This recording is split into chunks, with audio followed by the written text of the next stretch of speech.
qu'un paysan entre dans une concession de luxe et se fait humilier. Mais quand il révèle la raison, tout le monde fond en larmes. Il est entré, les bottes pleines de boue, les mains tremblantes et le regard fixé droit devant lui. Dans ce lieu de verre et de silence, personne ne l'attendait, personne ne l'imaginait capable de ce qu'il allait faire. Et pourtant, ce qu'il portait ce jour-là allait bouleverser la vie de tous ceux qui l'avaient jugé. Cette histoire va vous emporter loin, très loin, là où les promesses deviennent plus fortes que la mort. Restez jusqu'à la fin, vous ne verrez plus jamais les gens de la même façon. Abonnez-vous, aimez la vidéo et dites-nous dans les commentaires d'où vous nous écoutez. Il était à peine 10 heures du matin lorsque Jean-Luc Moreau poussa la porte vitrée de la concession Le Moine Prestige, en plein cœur de Lyon. Un souffle d'air froid s'engouffra dans la pièce, soulevant un discret frisson parmi les employés tirés à 4 épingles. Les talons d'une assistante commerciale claquèrent plus fort, comme pour couvrir le bruit sourd de ses bottes crottées contre le sol en marbre blanc. Il avait l'allure d'un homme d'un autre temps, veste en laine râpée, pantalon taché de terre,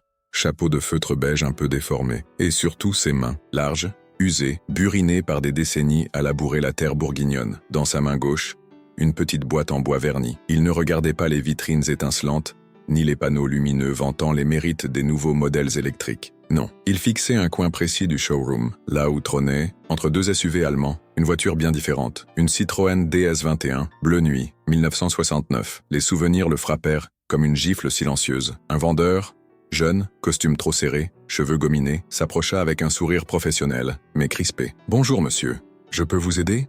Vous cherchez quelqu'un peut-être » Jean-Luc leva lentement les yeux. Il parla doucement, avec une voix grave, chargée de fatigue. « Je cherche cette voiture, la DS, je viens pour l'acheter, aujourd'hui. » Le vendeur, un certain Maxime, selon le badge accroché à sa veste, m'étouffa un rire. « Monsieur, vous savez, ce modèle n'est pas à vendre. Il est là pour décorer, c'est une pièce de collection. » Et puis, il se pencha légèrement, regardant les bottes de Jean-Luc, puis la boîte dans sa main. Un autre client, en manteau de cachemire, gloussa en coin. « Vous êtes sûr de ne pas vous être trompé d'adresse ? Ici, c'est pas le marché de Bourgogne. » Une femme blonde, élégante, sortit d'un bureau vitré. Madame Lemoine, directrice de la concession. Elle observa la scène de loin, fronça les sourcils, puis s'approcha à son tour. « Maxime, veuillez accompagner monsieur dehors, s'il vous plaît. Nous avons des clients qui attendent. » Mais Jean-Luc ne bougea pas. Il posa calmement la boîte en bois sur le comptoir de verre. Un silence étrange tomba sur la pièce. Même les touches du clavier d'un employé s'arrêtèrent. « Je suis venu avec de quoi payer, à l'ancienne. » Il sortit de sa veste une enveloppe épaisse. À l'intérieur, des billets, parfaitement empilés, neufs, au moins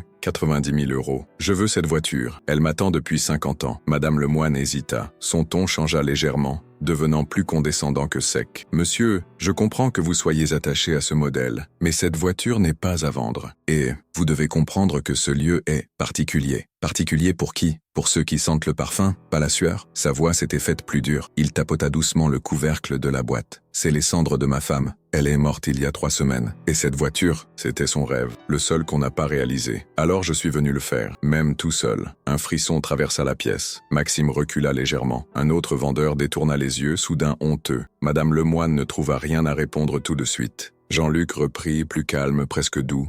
Presque. On devait faire la route des vins avec, comme quand on était jeune, dormir à la Belle Étoile, manger du fromage de chèvre, écouter Piaf sur un vieux poste radio. On s'était promis, et une promesse, c'est pas quelque chose qu'on enterre avec le cercueil. Il prit la boîte, la serra contre sa poitrine, et fit demi-tour. Un silence glacial régnait dans la concession. Personne ne bougeait, même les écrans lumineux semblaient s'être figés. Au moment où il atteignit la porte, il s'arrêta, sans se retourner. « Je reviendrai, avec ou sans votre voiture. Mais elle aura son voyage. Et vous aurez manqué quelque chose d'important. » Et il sortit. Le claquement de la porte vitrée résonna comme une gifle dans le luxe aseptisé de la concession. Un voile de brume s'étendait sur les collines de Bourgogne ce matin-là, caressant doucement les rangées de vignes, comme une mère qui veille sur ses enfants endormis. Dans une petite maison de pierre aux volets bleu pâle, les volets battant sous le vent, une odeur persistante de thym et de bois humides régnait. C'est là, dans cette demeure modeste mais empreinte de souvenirs, que Jean-Luc vivait depuis plus de 50 ans avec Marie. Le silence y était lourd, presque sacré. Chaque objet semblait figé dans le temps. Les tasses ébréchées,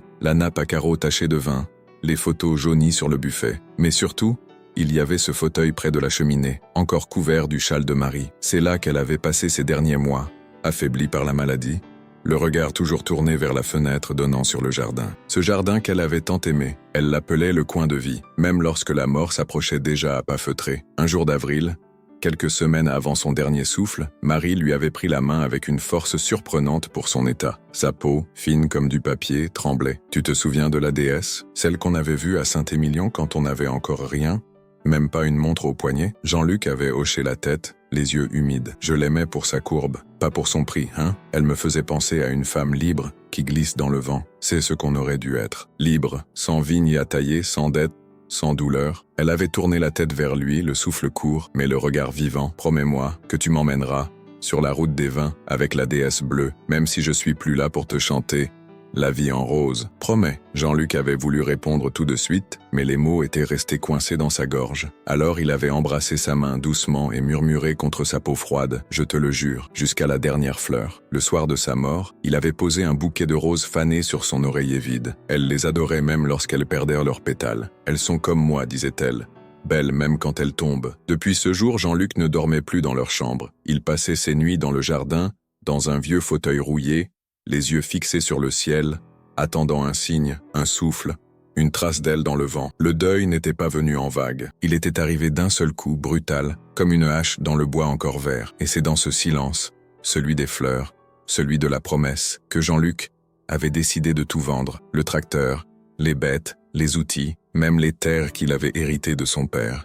Il ne voulait plus rien d'autre que tenir parole. La boîte de bois qu'il emportait partout contenait les cendres de Marie, un poids léger, mais immense. Il l'avait faite lui-même, avec du bois de chêne de leur vieille armoire. Comme ça, tu seras toujours dans la maison. Et maintenant, il la portait comme on porte un cœur qui bat encore. Il y a des absences qui blessent que plus que 1000 paroles. Ce jour-là, dans la petite église de Meursault, alors que les cloches sonnaient lentement sous un ciel gris, Jean-Luc attendait, le cercueil de Marie, recouvert de fleurs sauvages, les seules qu'elle tolérait, reposait au centre de la nef. Les voisins étaient là, quelques anciens amis, des viticulteurs, des paysans, tous en silence, tous un peu perdus sans elle. Mais l'unique personne que Jean-Luc espérait voir ne franchit jamais la porte. Thomas, son fils unique. Jean-Luc passa la cérémonie à jeter des regards discrets vers l'entrée. À chaque grincement de porte, son cœur bondissait dans sa poitrine, mais ce fut en vain. Pas de silhouette en manteau sombre, pas d'écharpe nouée autour du cou, pas même une gerbe de fleurs envoyée. Rien, le vide, un vide plus assourdissant que les chants du cœur. Après l'enterrement, alors que tous s'étaient dispersés, Jean-Luc resta seul,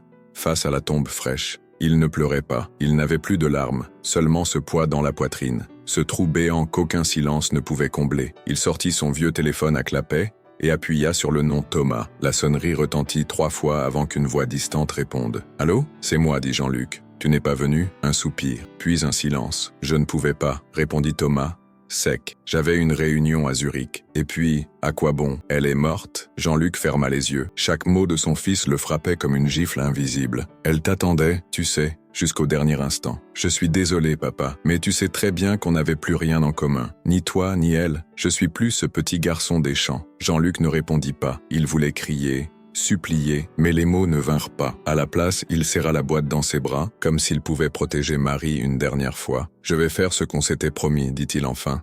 Avec ou sans toi. »« Promis quoi ?» s'exaspéra Thomas. « La route des vins, en déesse, bleu nuit. Elle voulait qu'on la fasse ensemble. Elle et moi. Elle m'a fait promettre, Thomas. Je tiendrai ma parole. » Un rire bref, amer, grésilla dans l'écouteur. « C'est ça ta priorité ? Balader une urne sur les routes de campagne ? Papa, il est temps de redescendre sur terre. La vie continue. Enterre-la et tourne la page. » Jean-Luc raccrocha sans un mot. Il resta là, le téléphone dans la main, figé, comme si le vent lui avait volé quelque chose. Non, Thomas ne viendrait pas. Il n'avait même pas compris. Il ne voulait pas comprendre. Mais Jean-Luc, lui, savait. Il n'y aurait pas de paix tant que cette promesse ne serait pas tenue. Et s'il devait traverser la France seul, avec la mémoire de Marie sur le siège passager et le cœur en vrac, alors il le ferait. Ce n'était pas un caprice. C'était la dernière chose qu'il pouvait encore faire pour elle. Et peut-être, au fond, pour lui aussi. La pluie tombait fine sur les rues pavées de Lyon lorsque Jean-Luc descendit du vieux bus qu'il avait ramené du cimetière. Il n'avait pas fermé l'œil de la nuit. Sa chemise en flanelle collait à son dos, mais il n'y prêtait pas attention.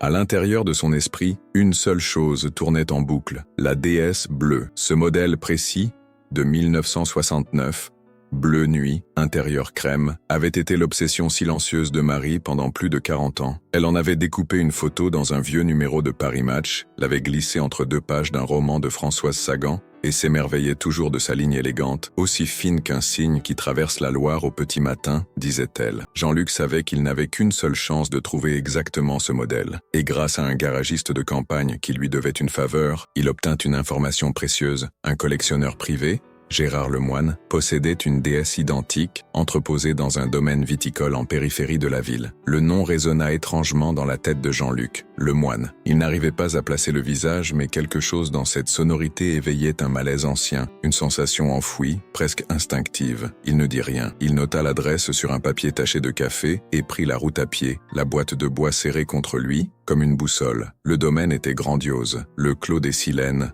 un vaste terrain bordé de murets en pierre sèche, avec des rangées infinies de vignes parfaitement taillées. Un portail en fer forgé s'ouvrit lentement après qu'il eut sonné. À l'intérieur, une allée de gravier menait à une maison de maître entourée de buissons de lavande. Tout transpirait le raffinement et l'oubli. Jean-Luc s'annonça à l'interphone. Une voix sèche répondit « Oui, je viens pour la déesse. On m'a dit que monsieur Lemoine... » Attendez. Quelques minutes plus tard, un homme apparut sur le perron. Élégant, costume gris clair parfaitement taillé, regard acéré sous des lunettes fines. Il devait avoir la soixantaine, mais son visage portait une fatigue dissimulée. Il s'avança, tendit la main par politesse, mais s'interrompit net en voyant Jean-Luc. Son visage blêmit légèrement. « Vous êtes ?» Jean-Luc Moreau, de Bourgogne. Un silence pesant s'abattit. Les yeux de Lemoine s'assombrirent d'un coup. Il détourna le regard, comme si ce nom réveillait un passé qu'il aurait voulu enterrer. « Venez », dit-il finalement. La voiture est dans le hangar. Ils marchèrent en silence jusqu'à une grange aménagée. Là, sous une bâche immaculée, la silhouette iconique de la déesse se dessinait. Lemoine retira la housse avec un soin presque cérémonial. La carrosserie luisait, bleu profond, comme sortie d'un rêve. Jean-Luc s'approcha lentement. Il posa sa main sur le capot, puis sur la poignée. Il tremblait légèrement. « Elle est parfaite », murmura-t-il. Le moine se contenta d'un hochement de tête. « Elle dort ici depuis des années. C'est ma préférée. Je n'ai jamais voulu la vendre. » Jean-Luc se redressa. « Je veux l'acheter. Je n'ai pas besoin de négocier. Je paie ce que vous demandez. C'est important. » Le moine le regarda longuement. Et là, quelque chose se fissura. Son regard se fit fuyant. Il serra les mâchoires. Pourquoi ce modèle? Pourquoi maintenant? Jean-Luc hésita. Il pouvait mentir, dissimuler. Mais il choisit la vérité. C'était le rêve de ma femme. Elle est morte récemment. J'ai promis de l'emmener sur la route des vins. Comme quand on était jeune. Je vais le faire, même si elle est dans cette boîte. Il montra la petite urne en bois. Le moine recula légèrement. Ses doigts se crispèrent sur ses hanches. Il détourna les yeux comme frappé en plein ventre. Marie, comment s'appelait-elle? Marie Moreau. Le silence devint insupportable. Le moine se tourna brusquement vers la sortie. Je dois réfléchir. Revenez demain. Et il partit, sans un mot de plus. Jean-Luc resta seul, face à la voiture. Le bleu profond semblait plus sombre sous la lumière pâle du jour. Il y avait quelque chose d'étrange dans le comportement de cet homme. Comme s'il connaissait Marie. Comme s'il avait peur d'elle. Comme si elle avait laissé une trace dans ce domaine, bien avant de mourir. Le lendemain matin, Jean-Luc revint au domaine Le Clos des Silènes, plus déterminé que jamais, il avait mal dormi, hanté par le regard fuyant de Gérard Lemoine et cette soudaine crispation lorsqu'il avait prononcé le nom de Marie. Il ne savait pas encore ce qu'il espérait découvrir, mais une intuition profonde, presque viscérale, lui disait qu'il y avait quelque chose de pourri sous les vignes parfaitement alignées de ce domaine. À son arrivée, il fut accueilli non pas par le moine, mais par un jeune ouvrier viticole aux mains tachées de raisin. Le garçon, d'abord méfiant, se détendit en entendant l'accent campagnard de Jean-Luc. « Je cherche monsieur Lemoine », dit Jean-Luc, parti à Paris. Réunion importante. Il a dit « Revenez la semaine prochaine ». Jean-Luc fronça les sourcils. « Il m'a dit de revenir aujourd'hui ». Le jeune homme haussa les épaules. « Il part souvent comme ça, sur un coup de tête. Vous pouvez quand même jeter un œil au domaine si vous voulez. Faut juste pas toucher aux machines. Ah, et surtout, évitez le terrain derrière la grange. Il y a eu un feu, il y a quelques années. Rien ne repousse là-bas. » Jean-Luc sentit son estomac se nouer. Un feu, derrière la grange, contre toute attente? Ce fut précisément là qu'il décida d'aller. Il traversa les rangs de vignes, contourna la grange aux toitures grises, et s'avança vers la lisière d'un champ en friche. Le sol était noirci, craquelé, comme si la terre elle-même avait gardé la mémoire du brasier. Mais ce ne fut pas le sol qui le troubla, c'était l'odeur. Une fragrance douce, discrète, mais inconfondable. Des roses anciennes. Jean-Luc s'agenouilla, fouilla la terre à main nue, et découvrit des tiges desséchées, tordues, mais encore enracinées. Il les reconnut immédiatement, les roses de Marie. C'était une variété rare, presque disparue, qu'elle avait elle-même greffée, année après année, avec patience et amour. Elle les appelait ses filles. Lorsqu'un incendie accidentel avait ravagé une parcelle de leur terrain, 10 ans auparavant, ces fleurs avaient disparu. On avait cru qu'elles étaient perdues à jamais. Et pourtant, elles étaient là, à quelques mètres d'un domaine qui n'avait rien à voir, en apparence, avec leur vie. Jean-Luc sentit son cœur s'emballer. Il se redressa, le souffle court. Pourquoi les roses de Marie poussaient-elles ici, sur ce sol brûlé? Quel lien caché existait entre sa femme et ce lieu? Il fit quelques pas, observa les alentours. À côté d'un vieux cabanon effondré, il vit une plaque de cuivre presque effacée, accrochée de travers sur un pieu de bois. Il la nettoya avec la manche de sa chemise. Une inscription apparaissait, gravée à la main. « Jardin de M ». Il chancela. Le M ne pouvait être qu'une chose, Marie. Tout se brouilla. Les souvenirs, les soupçons, les regards fuyants de Gérard. Tout remontait à la surface. Et une pensée terrible, insupportable, s'imposa à lui. Marie était déjà venue d'ici. Elle avait planté ses roses ici. Et elle ne lui avait jamais dit. Jean-Luc s'éloigna, tremblant, le regard perdu sur l'horizon. Il comprenait confusément que quelque chose de profond et de douloureux avait existé entre Marie et ce domaine. Un secret, un lien que personne ne voulait déterrer. Mais il était trop tard pour reculer. Il avait promis de l'emmener jusqu'au bout. Et maintenant, il devait aussi découvrir qui elle avait été, vraiment. De retour dans la vieille maison de Bourgogne, le vent sifflait entre les volets comme une plainte oubliée. Jean-Luc n'avait pas prononcé un mot depuis son retour du Clos des Silènes. Il avait conduit les 2 heures de trajet comme un automate. Les mains raides sur le volant, les yeux vides fixant une ligne imaginaire sur la route. La boîte de bois trônait toujours sur le siège passager, mais maintenant, elle semblait plus lourde, comme si elle contenait autre chose que des cendres, comme si elle contenait un mensonge. Il entra dans la maison et referma lentement la porte derrière lui. L'odeur familière du feu de bois, mêlée à celle du linge propre rangé depuis longtemps, le frappa de plein fouet. Il se dirigea vers la chambre qu'il n'osait plus ouvrir, celle de Marie. La lumière y était tamisée, filtrée par des rideaux brodés à la main. Tout était intact. Sa robe d'intérieur posée sur le lit, ses lunettes sur la table de nuit, et cette vieille boîte en fer blanc, décorée de coquelicots, où elle gardait ses lettres, ses carnets, ses petits secrets. Il l'ouvrit. À l'intérieur, des photos fanées, leur mariage, des vacances à Collioure, la naissance de Thomas, et puis une enveloppe, épaisse, jaunie, sans timbre, jamais envoyée. Elle portait un nom, écrit à l'encre bleue dans une écriture qu'il connaissait par cœur, Gérard Lemoine. Jean-Luc sentit une sueur froide perler sur sa nuque. Ses doigts tremblaient lorsqu'il ouvrit l'enveloppe. À l'intérieur, une lettre de 4 pages, rédigée d'une écriture hésitante, parfois raturée. Il se força à lire. « Gérard, il m'a fallu 30 ans pour trouver le courage d'écrire ces mots, mais je n'en peux plus de me taire. Tu as volé mes fleurs. Peut-être aussi un morceau de mon cœur, mais tu n'as jamais eu ce que tu voulais vraiment. Mon pardon, ce que nous avons fait dans cette grange ce jour-là était une erreur. Je t'aimais, je crois, à ma manière. Mais j'aimais Jean-Luc plus encore. Il n'a jamais su. Il n'a jamais deviné. Et si tu reçois cette lettre, ce sera que je suis parti, ou que je n'ai plus rien à perdre. » Jean-Luc ferma les yeux. Ses jambes lâchèrent sous lui, et il s'assit sur le bord du lit. Son souffle était court. Chaque phrase résonnait en lui comme une explosion sourde. Il continua à lire, malgré les larmes qui embuaient sa vision. « Thomas est peut-être ton fils, je ne peux en être certaine. Je l'ai élevé avec Jean-Luc comme s'il était le sien. Et il l'a aimé comme un vrai père. Il n'a pas besoin de savoir. Personne n'a besoin de savoir. Il faut que tout cela meure avec moi. » La feuille tomba de ses mains. Tout vacilla. Le monde, son monde, celui qu'il avait bâti à la sueur de son front, était en train de s'effondrer. Marie, sa Marie, avait aimé un autre homme, avait peut-être eu un enfant de cet homme, avait caché tout cela, silencieusement, tendrement, derrière des sourires, des confitures maison, des caresses du soir, et maintenant, elle reposait dans une urne, emportant avec elle ce secret à jamais. Mais pourquoi garder la lettre? Pourquoi ne pas l'avoir brûlée, détruite? Avait-elle espéré qu'il la trouve? Était-ce une ultime confession? Un acte d'amour déguisé en trahison? Jean-Luc resta figé dans la chambre. L'après-midi s'étira lentement. La lumière baissa. Le vent se calma. Dans le silence absolu, il murmura « Thomas ». Le prénom résonna dans la pièce comme un cri d'enfant perdu. Il comprit qu'il ne pouvait plus continuer ce voyage seul. Il ne pouvait plus porter ce fardeau sans confronter celui qu'il avait appelé « fils ». Toute sa vie, même si cela signifiait tout détruire, même si cela signifiait découvrir qu'il n'avait jamais été père. La pluie battait les vitres du train à grande vitesse qui filait vers Paris. Jean-Luc n'avait jamais pris le TGV auparavant. Il se sentait étranger dans ce monde lisse, rapide, silencieux, où les gens parlaient un peu, rivés à leurs écrans. Il avait la boîte sur les genoux, soigneusement enveloppée dans une écharpe de laine. Il ne la quittait jamais, pas une seconde, comme un enfant serrant sa peluche après un cauchemar. Mais ce cauchemar-là, il ne se réveillait pas. Dans la poche intérieure de sa veste, la lettre de Marie, froissée, lue, et relut, et toujours aussi insupportable. Il descendit à la gare de Lyon et prit le métro jusqu'au 15e arrondissement, où vivait Thomas, dans un immeuble moderne, façade de verre et béton. Il attendit devant la porte du 5e étage plusieurs minutes avant d'oser sonner. Ce fut une voix électronique,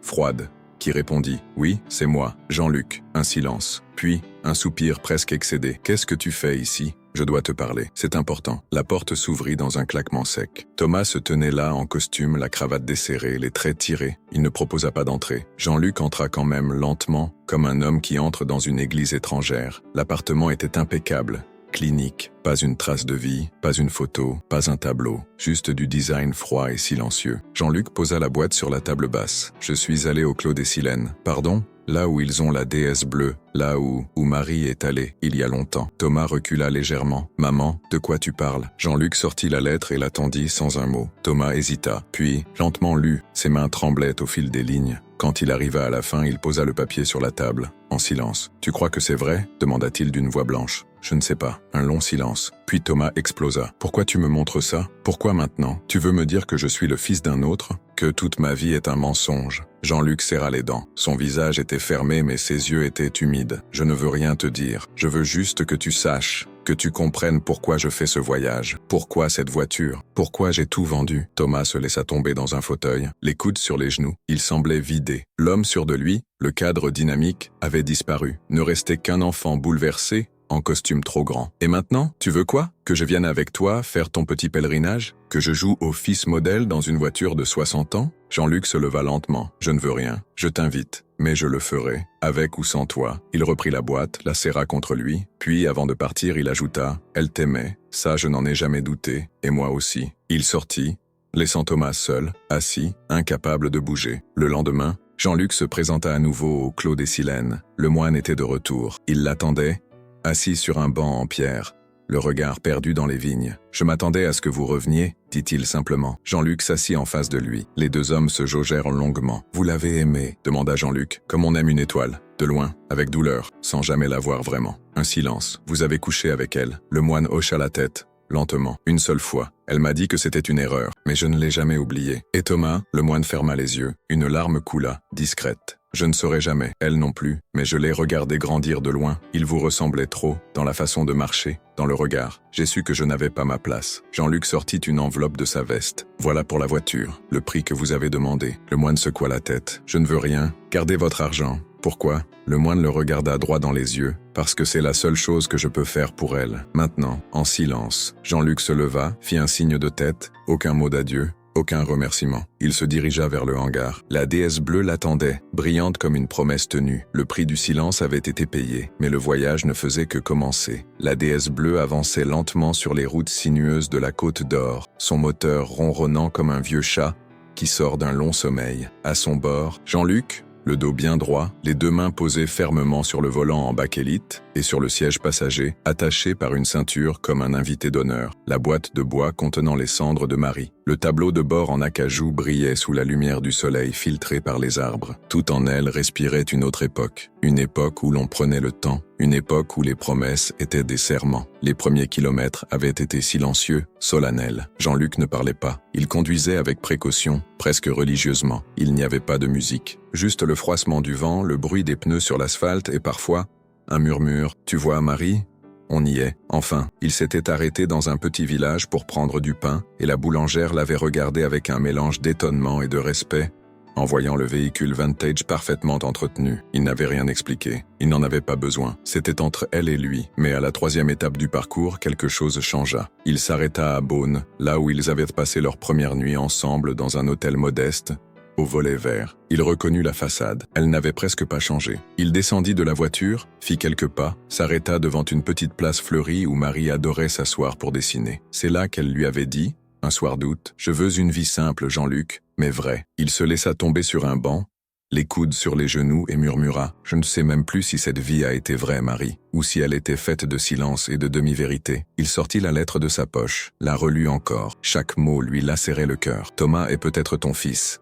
Cette phrase lui tournait dans la tête comme une enclume en chute libre. Il sentit quelque chose céder en lui. Pas la colère, pas la haine, mais cette chose plus sourde, plus terrible, le doute. Était-il vraiment le père de Thomas? Ou avait-il vécu toute sa vie dans un mensonge fabriqué par amour? Et au fond, cela changeait-il vraiment quelque chose? Il reprit la route, le cœur lourd. Chaque village traversé était une balafre de mémoire. Un bistrot où ils avaient ri, un champ où ils s'étaient allongés, une auberge où elle lui avait dit qu'elle voulait un enfant. Il s'arrêta dans une clairière, en haut d'un petit col, et sortit de la voiture. Il ouvrit la boîte de bois et en sortit un petit sachet contenant une partie des cendres. Il en répandit une poignée dans le vent. Les particules volèrent doucement, portées par la brise comme des confettis funèbres. « Adieu à ce qu'on croyait être vrai », dit-il. C'était plus qu'un geste symbolique, c'était une rupture. Il enterrait non pas Marie, mais ses illusions. Ce soir-là, il s'arrêta dans une chambre d'hôte à Nuit-Saint-Georges. Le propriétaire, un vieil homme chaleureux, l'invita à dîner. Jean-Luc déclina poliment mais finit par accepter un verre de vin rouge. Au fil de la conversation, il apprit que l'homme avait perdu sa femme 1 an plus tôt. Leurs histoires s'entrelaçaient comme 2 fils de vigne noués par le vent du chagrin. « Et vos enfants » demanda l'homme. Jean-Luc regarda dans son verre. « Peut-être. Je ne sais plus. » Il n'expliqua pas. Il ne voulait plus expliquer. Il voulait seulement arriver au bout de ce voyage. Mais avant cela, il savait qu'il devait revenir à Paris. Il devait parler à Thomas. Pas comme un père, pas comme un homme blessé, mais comme quelqu'un qui veut fermer un livre dignement. Car on ne reconstruit rien sur des illusions. On ne vit pas avec des fantômes. Et il était temps d'enterrer non seulement Marie, mais aussi ce qu'il croyait être lui-même. Paris semblait étouffante après les paysages calmes et verdoyants de la Bourgogne. Les voitures pressées, les klaxons impatients, les passants au visage fermé, tout ici semblait étranger, presque hostile. À l'homme aux bottes poussiéreuses et au cœur trop plein, Jean-Luc gara la déesse bleue dans une ruelle calme, non loin de l'immeuble de Thomas. Il resta un long moment dans le silence du véhicule, les mains sur le volant, à respirer lentement. Il savait que cette conversation serait celle qui déciderait du reste. Cette fois, Thomas l'ouvrit dès la première sonnerie. Il portait un pull gris, ses traits tirés, visiblement marqués par des nuits sans sommeil. Il s'écarta sans dire un mot, laissant son père entrer. Sur la table, la lettre de Marie, froissée, relue sans doute encore et encore. Jean-Luc s'assit, dos droit, les mains jointes. Aucun d'eux ne parlait. Ce silence, tendu, n'était pas celui de la gêne, mais celui de la guerre froide entre 2 âmes liées par le sang, ou peut-être pas. « J'ai réfléchi », dit enfin Thomas, la voix posée mais fragile. « À tout ça, à ce que ça change. » Jean-Luc ne répondit pas. Il le laissa parler. « J'ai fait un test ADN, hier, par curiosité. Ou pour me punir, je sais pas. Les résultats arriveront dans quelques jours. » Jean-Luc fronça les sourcils. Il n'avait même pas envisagé cette possibilité. Il ne savait pas s'il voulait connaître cette vérité. « Pourquoi faire ça ?» demanda-t-il enfin. Thomas haussa les épaules. « Parce que j'ai besoin de savoir si je suis toi, si j'ai en moi quelque chose de ce que j'ai fui toute ma vie. » Jean-Luc baissa les yeux. « Tu n'as jamais été obligé d'aimer la terre, ni les vignes, ni la maison. Mais tu m'as eu, et moi, je t'ai aimé, comme un père, même sans certitude. » Un silence. Puis il ajouta, « Tu viens ?» Thomas cligna des yeux. « Où ? Avec moi, finir la route. Elle t'aurait voulu là. Je crois que c'est pour ça qu'elle a gardé la lettre, pour que tu choisisses. » Thomas resta figé un instant, puis acquiesça d'un signe de tête presque imperceptible. 2 jours plus tard, la déesse traversait les routes du Beaujolais avec Thomas au volant. Jean-Luc, à côté, semblait plus léger. Il ne parlait pas beaucoup, mais son regard brillait d'un éclat nouveau, comme si le fait de ne pas être seul, enfin, lui permettait de respirer à nouveau. Ils firent halte à Tournu, puis à Cluny, s'arrêtant à chaque lieu que Marie aimait, déposant une fleur, murmurant un mot, partageant une anecdote. Thomas écoutait, parfois riait, parfois essuyait discrètement une larme. Le père et le fils ? Ou du moins, les 2 hommes liés par une même femme commençaient à retisser quelque chose. Pas un lien parfait, pas une réconciliation de film, mais une trêve, un terrain commun fait de souvenirs, d'absence et d'un amour partagé. Le soir, ils dormirent dans un gîte rural à Saint-Amour-Bellevue. Le nom du village résonnait comme une ironie douce amère. Après le dîner, Thomas sortit une enveloppe de sa veste. « Les résultats sont arrivés. » dit-il. Jean-Luc le fixa longuement. Il ne toucha pas l'enveloppe. « Tu veux les lire ?» Thomas hésita, puis sourit tristement. « Non, je crois que non. » Il jeta l'enveloppe dans le feu de cheminée et tous 2 regardèrent le papier se consumer en silence. Ce soir-là, autour d'un verre de vin local, Jean-Luc raconta l'histoire de la première vendange qu'il avait faite avec Marie. Il parlait lentement, avec des mots simples, mais chargés de poésie. Thomas écoutait comme un fils qui découvre trop tard les pages manquantes d'un roman dont il croyait connaître la fin. Et Jean-Luc comprit que cette dernière vendange, celle de la vérité, était en réalité une récolte tardive, mais encore pleine de goût. L'aube se levait lentement sur les collines du Mâconnais. Un brouillard léger caressait les vignes encore endormies,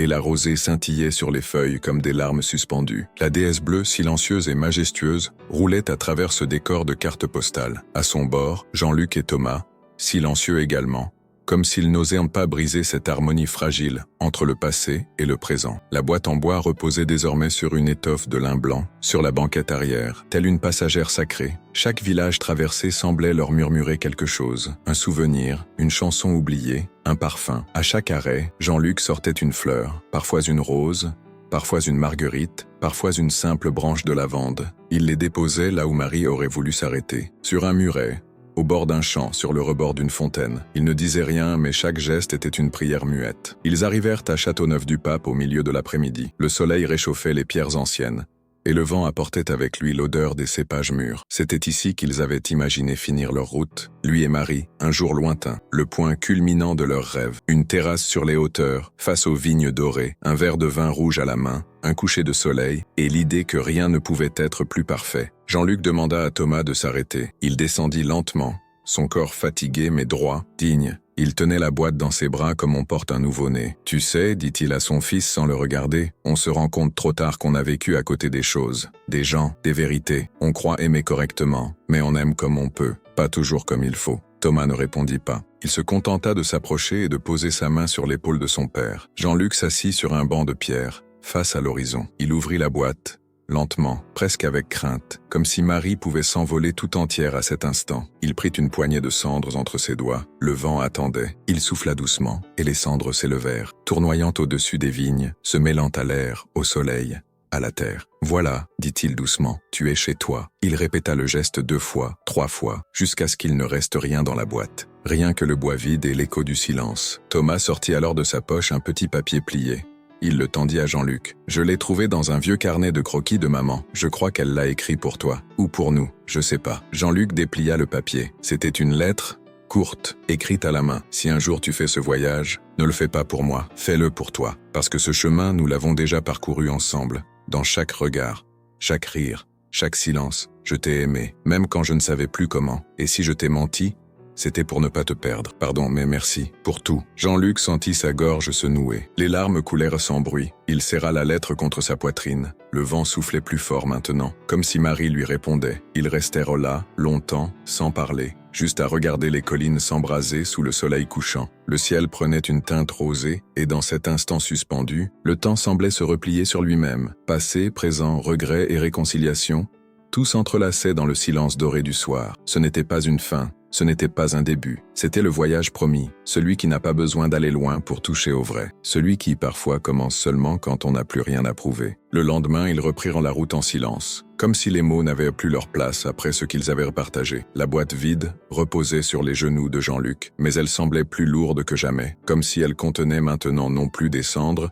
mais toute une vie. Les souvenirs, les regrets, les silences trop longs, les vérités révélées trop tard. Ils remontèrent vers le nord, traversant les paysages changeants de la Drôme, puis du Rhône. Jean-Luc voulait faire une dernière halte, un dernier hommage. Ce n'était pas un lieu qu'ils avaient partagé, lui et Marie, mais un lieu qu'il avait toujours gardé pour lui seul. Une colline isolée, surplombant les vignobles de Mercurey, où il allait parfois dans sa jeunesse, quand le monde semblait trop vaste, trop bruyant. Là, ils pouvaient penser, respirer. Ils quittèrent la route principale, prirent un sentier de terre, caouteux, bordé de murets écroulés et de haies sauvages. La déesse gémit sur les pierres, mais continua, comme si elle savait que c'était sa dernière mission. Enfin, ils atteignirent le sommet. Devant eux, les vignes s'étendaient à perte de vue, drapées de brume, baignées dans une lumière dorée. Le silence était total, à peine troublé par le cri d'un milan dans le ciel. Jean-Luc sortit de la voiture, lentement comme un pèlerin fatigué par son chemin mais en paix avec ses pas. Il avait apporté une rose blanche, une seule. Il s'agenouilla, la planta dans un petit tas de terre et murmura « Je te laisse ici, Marie, pas pour t'oublier mais pour te rendre au monde. Oh, tu as toujours aimé ce qui ne t'appartenait pas, le vent, les fleurs, la lumière. Moi je t'ai aimé, même quand tu regardais ailleurs. » Thomas, resté en retrait, observait son père sans oser l'interrompre. Il le vit sortir une petite boîte métallique de sa poche, une vieille boîte de pastilles, et y placer la lettre de Marie, soigneusement pliée. Il la déposa sous la rose, recouvrit le tout de quelques pierres plates, comme pour bâtir un autel intime et invisible. Puis, sans se retourner, il revint vers la voiture. « C'est fini », dit-il simplement. Sur la route du retour, Jean-Luc semblait étrangement serein. Il regardait le paysage avec des yeux apaisés, comme s'il redécouvrait les formes des nuages, les ondulations de la terre. Thomas conduisait, concentré, mais son esprit vagabondait. Ils firent une dernière pause avant d'atteindre Lyon. Jean-Luc voulait rendre la voiture. Thomas protesta. « Tu pourrais la garder, la restaurer. C'est toi qui l'as ramenée à la vie. » Jean-Luc secoua la tête. « Non, elle ne m'appartient pas. Elle appartenait à un rêve, à une promesse. Elle a fait ce qu'elle devait faire. » Ils revinrent donc à la concession Lemoine Prestige. Lorsqu'il entra, Jean-Luc fut reconnu immédiatement. Cette fois, aucun rire, aucun regard moqueur. Les employés se figèrent en silence, comme face à une apparition. La directrice s'approcha, visiblement émue. « Monsieur Moreau, vous êtes revenu ?»« Oui, pour rendre la voiture. J'ai terminé ce que j'avais à faire. » Elle hésita, visiblement troublée. « Vous ne voulez pas la garder ? Nous pouvons l'estimer. Vous la rachetez, ou même, vous la donnez. » Jean-Luc sourit, un sourire doux, résigné. Ce n'était pas la voiture, c'était la route. Il tendit les clés, la directrice les prit, sans un mot. Les regards se baissèrent, une poignée de mains fut échangée. Cette fois, les mains qu'on n'avait pas voulu serrer étaient respectées, peut-être même admirées. Ils ressortirent dans la lumière de la fin d'après-midi. La ville bourdonnait, indifférente au drame silencieux qui venait de s'achever. Thomas s'arrêta sur le trottoir, les mains dans les poches. « Et maintenant ?» demanda-t-il. Jean-Luc leva les yeux vers le ciel, puis répondit, la voix posée. « Maintenant, on rentre. On plante, on taille, on attend la prochaine saison, comme toujours. Je peux venir avec toi ?» Jean-Luc le regarda, longtemps, et pour la première fois depuis des années, il sourit sans tristesse. Bien sûr, on a des vignes à faire parler, et un silence à habiter ensemble. Ils s'éloignèrent, deux silhouettes côte à côte, sans mot de plus. Car certaines choses n'ont pas besoin d'être dites. Elles se vivent, elles s'écrivent dans les sillons de la terre, elles se murmurent dans le vent, entre les lignes d'un vieil amour, et la tendresse d'un pardon. Quelques semaines plus tard, l'automne s'était bien installé sur les terres bourguignonnes. Les feuilles des vignes viraient à l'ocre et au carmin, et une brume tendre s'accrochait chaque matin aux rangées courbées, comme des colonnes de vieillards fatigués. Le domaine Moreau avait retrouvé un rythme, lent, ancré, modeste, le rythme des saisons, des gestes répétés, des silences compris. Jean-Luc marchait lentement entre les vignes, une cisaille en main coupant les rameaux morts avec une attention presque paternelle. Il s'arrêtait parfois, caressait l'écorce d'un vieux cep, levait les yeux vers le ciel pâle. Marie était partout, dans le craquement du bois, dans l'odeur de la terre humide, dans la buée sur les vitres de la cuisine. Mais elle n'était plus un poids, elle était une présence douce, une trace. Thomas était là, lui aussi. Il ne portait pas les vêtements de ville auxquels il était habitué. Il avait troqué les tailleurs pour une chemise à carreaux, des bottes en caoutchouc et surtout un regard transformé, plus posé, plus simple. Il apprenait à tailler, à greffer, à écouter la vigne et peut-être, enfin, à écouter son propre cœur. Un matin, alors que la rosée perlait encore sur les feuilles, ils s'assirent côte à côte sur un muret de pierre, leurs outils à leurs pieds. Le silence s'installa, mais ce n'était plus le silence pesant des non-dits, c'était celui du partage, de la paix retrouvée. « Tu sais ?» dit Jean-Luc, « j'ai failli tout brûler, la lettre, les souvenirs, même la voiture. Pourquoi tu ne l'as pas fait ?» demanda Thomas. Jean-Luc fixa l'horizon. « Parce qu'on ne construit rien sur la cendre. Il faut semer même quand on croit qu'il est trop tard. » Thomas ne répondit pas. Il posa simplement une main sur l'épaule de son père. Quelques jours plus tard, Jean-Luc reçut une lettre, manuscrite. Le papier avait une odeur d'armoire ancienne. C'était Gérard Lemoine. « Jean-Luc, je voulais vous dire merci. Voulez, pas pour m'avoir pardonné, vous ne l'avez pas fait, et vous avez eu raison. Mais merci de ne pas m'avoir détruit. J'ai vécu toute ma vie dans le silence de ce que j'ai brisé. Vous avez transformé ce silence en quelque chose de beau. J'espère que vos vignes fleuriront encore longtemps. Marie le mérite, et vous aussi. » Jean-Luc plia la lettre, la rangea dans un tiroir où il gardait les dessins de Marie, ses recettes griffonnées, une mèche de cheveux. Il referma doucement. Ce soir-là, il prépara un dîner simple, une soupe à l'oignon, un morceau de pain, un verre de vin rouge. Thomas mangeait lentement, le regard plongé dans les flammes de la cheminée. « Tu sais, dit-il, je crois que je vais rester. » Jean-Luc haussa un sourcil, feignant la surprise. « Ah oui? Et ton travail ? Ta vie à Paris ?» Thomas sourit. « La vigne me parle plus que les tableaux Excel. » Ils rirent, un rire discret mais vrai. Et puis, le silence revint, ce silence si particulier. Mais cette fois, il ne pesait pas, il enveloppait, il racontait tout ce qui n'avait jamais été dit. Dans les années suivantes, on vit parfois passer une vieille déesse bleue dans les villages de Bourgogne, conduite par un homme aux cheveux gris accompagné d'un autre plus jeune. Il s'arrêtait dans les auberges, parlait peu, souriait beaucoup. Les gens ne savaient pas leur histoire, mais tous sentaient qu'ils portaient quelque chose de rare, une mémoire, une promesse tenue, un amour silencieux. Et quand on demandait à Jean-Luc s'il avait connu un grand bonheur dans sa vie, il répondait « Pas un grand, mais un vrai, et c'est mieux. » Puis il reprenait la route, dans le silence, celui qui reste quand tout a été dit. Et vous, qu'auriez-vous fait à sa place? Auriez-vous eu la force de pardonner, de tenir une promesse faite à l'amour de votre vie, même après sa mort? Parfois, les plus grands voyages ne sont pas ceux que l'on fait avec ses pieds, mais avec son cœur. Cette histoire nous rappelle que derrière les silences se cachent souvent des vérités trop lourdes à dire, mais aussi des gestes d'une tendresse infinie. Et si les apparences trompent, l'amour, lui, ne ment jamais. Si cette histoire vous a touché, soutenez notre travail. Abonnez-vous à la chaîne, laissez un j'aime, et partagez cette vidéo avec quelqu'un qui croit encore en la puissance des promesses. Et dites-nous en commentaire d'où vous nous écoutez.